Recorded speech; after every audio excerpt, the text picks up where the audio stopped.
Maithili express की शानदार प्रस्तुति। से बछौड़ी के लाइन में लगाने से बछौड़ी के लाइन में लगाने से बछौड़ी के लाइन में लगाने माँ शारदे के चुनरी चराने प्रसाद यारो बांट डालो प्रसाद यारो बांट डालो प्रसाद यारो बांट डालो प्रसाद यारो बांट डालो। डीजे राजा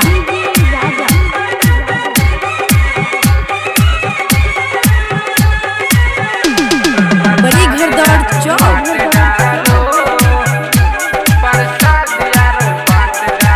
खुशी रिकॉर्डिंग स्टूडियो बलुआहा। धान कुटा है रे अछत बनाने धान कुटा है रे अछत बनाने रुपस बस कोही के शक्कर मंगाने सबके मिलाए के प्रसाद बनाने सबके मिलाए के प्रसाद बनाने से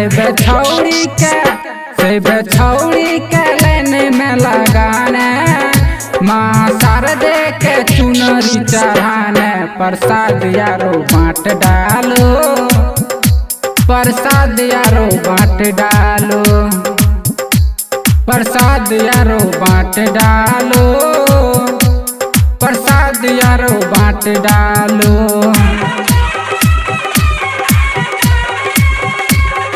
बड़ी घरदौड़ चौक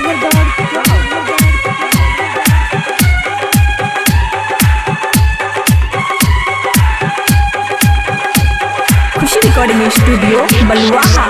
सुबह से कोही के जंटुआ के डीजे मंगाने सुबह से कोही के जंटुआ के डीजे मंगाने रोशन राही के गाना बजाने गणेशिया के जल्दी मंगाने कराना के नाच नचाने माँ शारदे के चुनरी चढ़ाने प्रसाद यारो बांट डालो प्रसाद यारो बांट डालो प्रसाद यारो बांट डालो प्रसाद यारो बांट डालो।